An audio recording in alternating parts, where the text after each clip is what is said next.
Olá pessoal, muito bem-vinda, muito bem-vindo ao nosso canal Questão Agrária. A gente vai dar continuidade à nossa série sobre agroecologia e socialismo, então esse é o nosso terceiro episódio. Meu nome é Caetano e na aula de hoje a gente vai falar sobre a agroecologia e a questão agrária. E para a gente poder aprofundar melhor esse tema, vamos lá para o quadro.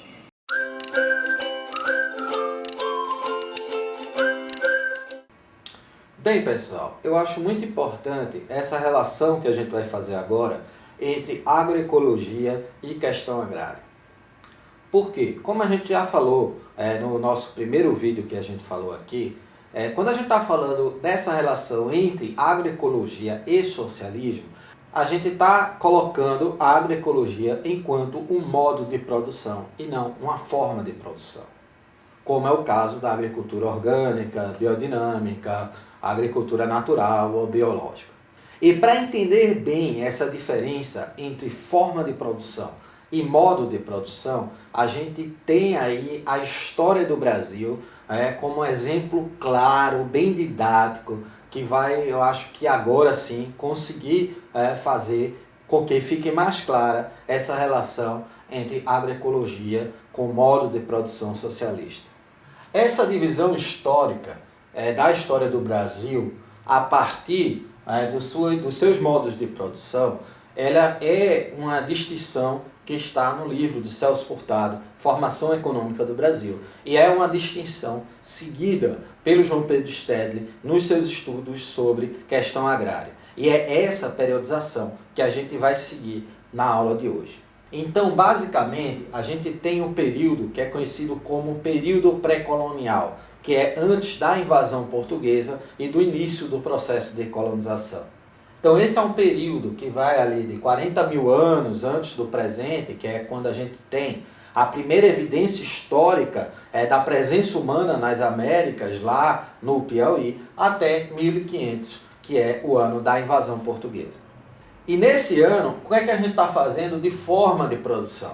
Ora, a forma de produção era uma forma 100% orgânica. Então, os indígenas eles não utilizavam, logicamente, nenhum tipo de químico que nem existia na época. E essa ideia de ciclo com a natureza, a própria cultura indígena, ela também tem essa relação cíclica com a natureza e não uma relação de exploração. Então, aí a gente poderia até falar de uma forma de produção e também de um modo de produção agroecológico. Então, os indígenas brasileiros, eles foram, com certeza, os precursores da agroecologia no Brasil. O segundo período histórico que a gente vai falar é o período histórico colonial, que na verdade se estende um pouco mais depois da independência para a história econômica. Por quê? Porque a gente vai tratar não o colonialismo político, que se termina ali em 1822. Mas a gente vai tratar do modo de produção que se estabeleceu na colônia. E que a partir de 1850, com a promulgação da Lei de Terras e com a promulgação da Lei Eusébio Queiroz, esse modo de produção começa a se modificar e a se transformar num outro tipo de modo de produção. E que modo de produção é esse, então, que havia no Brasil ali em 1500 até 1850? É o que um autor chamado Jacob Gorender chamou de escravismo colonial. Então eu tenho também um vídeo sobre isso e explicando também essa periodização. Eu vou colocar todos esses links aqui no canal. Mas o que eu quero chamar a atenção para vocês é o seguinte, que nesse período aqui do escravismo colonial, que foi montado inicialmente para a produção de açúcar, então o açúcar precisava-se do trabalho escravo, ou seja, de uma relação muito injusta de produção. O açúcar tinha um beneficiamento que necessitava de tecnologia, de gente específica para cuidar dessa produção açucareira. E o açúcar, que vai ser implementado no colonialismo, ele era também uma mercadoria global. Então por isso que a gente diz que os engenhos de cana-de-açúcar foram a primeira agricultura tipicamente capitalista das Américas. Então você vai ter, enquanto modo de produção, o escravismo colonial, mas enquanto forma de produção, o açúcar que era produzido no Brasil, na época da colônia, era um açúcar orgânico. Então ele era um açúcar que não tinha agrotóxico e também não tinha adubo químico. Só para ficar nesses dois fatores. E eu acho que está aí a grande diferença entre você ter uma forma de produção e um modo de produção. E quem é que produzia aqui, integrando um modo de produção, uma forma de produção alternativa ao capitalismo? Era o campesinato, que começa a aparecer no Brasil, e a própria população indígena, que continuou produzindo a agricultura e até passou também a fazer o criatório de animais, né, vindo dos europeus e dos africanos. As comunidades quilombolas que vão surgindo no Brasil à medida em que há esse processo de resistência escrava. Então, aí sim você tem um modo de produção que não é o escravismo colonial e que se baseia fundamentalmente na produção familiar, e você tem uma forma de produção que é sem uso de agrotóxico, porque nem havia agrotóxico na época. E aí, gente, entre 1850 e 1930, a gente tem um complexo período histórico que vai fazer com que esse modo de produção do escravismo colonial ele se altere para esse modelo atual, que é o modelo do agronegócio. E aí, se você quer saber um pouco mais, tem 2 vídeos no meu canal que eu falo sobre a lei de terras, sobre o fim do escravismo. E dentro desses vídeos a gente detalha em pormenores esse processo, que é um processo bem complexo. Aqui eu só vou chamar a atenção para 2 coisas. A primeira coisa diz respeito a esse período histórico entre 1930 a 1999, onde a gente vai ter a implementação do agronegócio. Ou seja, a agricultura e a pecuária vão passar a funcionar como uma indústria. Então, o processo de mecanização da agricultura e da pecuária vai ser acelerado. O processo de beneficiamento vai ser espalhado, então você vai ter várias indústrias alimentícias nacionais que vão se espalhar em todo o território. E você vai ter também uma alteração na forma de produção, justamente com a chegada do maquinário agrícola, do agrotóxico e dos adubos químicos. E nesse sentido, o agronegócio ele vai ser, aí sim, uma forma de produção, mas também o modo de produção.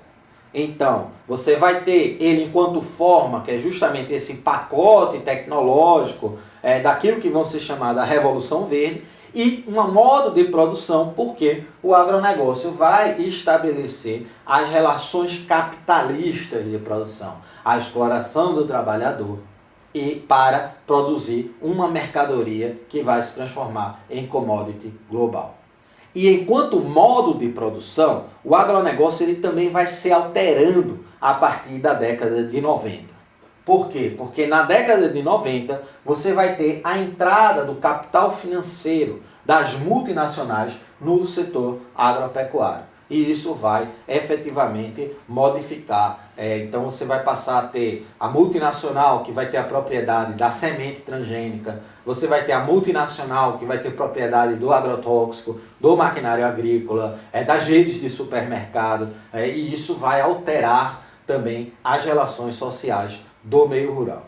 Isso vai alterar em que sentido? Porque, veja, nesse primeiro período do agronegócio, você tinha a produção típica do agronegócio, ou seja, agronegócio enquanto forma de produção e enquanto modo de produção.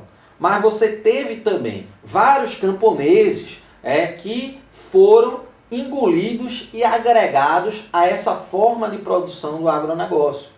Então você tinha gente que estava ali produzindo dentro da sua família, entretanto com a forma de produção do capitalismo. E o agronegócio ele conseguiu em diversas regiões, em diversos países, como nos Estados Unidos, por exemplo, agregar a população camponesa à sua forma de produção. Entretanto, quando se altera o agronegócio, passa a ser vinculado ao capital financeiro, esse vínculo entre a agricultura camponesa e forma de produção do agronegócio, ele vai se tornando cada dia mais insustentável economicamente. Por quê? Porque as sementes vão ficando mais caras, os agrotóxicos vão ficando mais caros, a ração vai ficando mais cara, as empresas multinacionais vão sufocando o camponês em relação à compra da matéria-prima e as redes de supermercado às vezes não vão nem comprar a mercadoria do campesinato local. Além de diversas consequências que esse modelo de produção do agronegócio vai trazer, como a gente já debateu aqui no nosso vídeo anterior. E é justamente nesse período atual que a agroecologia ela vai se transformar numa alternativa a esse modelo de produção capitalista. Seja em relação à sua forma de produção, seja também em relação ao seu modo de produção. E é justamente aí que mora o vínculo entre a agroecologia e o socialismo.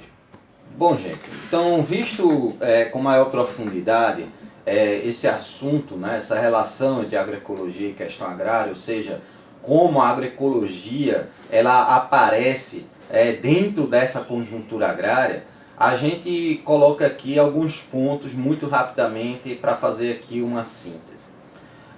O primeiro ponto que eu quero tratar aqui é a relação que existe hoje entre a agricultura camponesa e agronegócio. E em vários pontos a economia camponesa passa a ser estrangulada economicamente por esse modelo do agronegócio.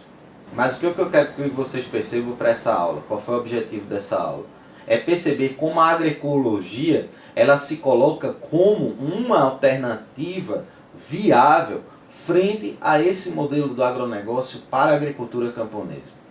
Ou seja, o caminho do agronegócio para o campesinato não é um caminho viável. Não é um caminho viável economicamente, socialmente, nem ambientalmente. E a agroecologia não. A agroecologia é uma alternativa de produção muito concreta, que vai garantir uma produção sustentável, uma produção saudável, feita em relações sociais justas, e vai garantir também ao campesinato um mercado na cidade de pessoas que querem consumir produtos agroecológicos, que vai ser um dos temas que a gente vai falar mais adiante.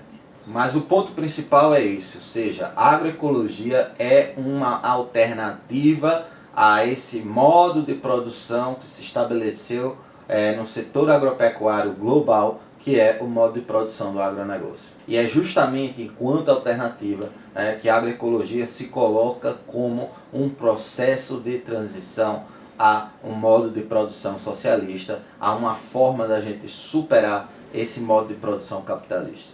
E é claro que quando a gente está falando de socialismo, a gente está falando de um socialismo dos nossos tempos. Um socialismo que tem a ver com a democracia, com um processo em construção, com a vontade popular e, lógico, um socialismo com a cara do povo brasileiro. Então é isso, gente. Espero que vocês tenham gostado desse vídeo. Um grande abraço e até o próximo encontro.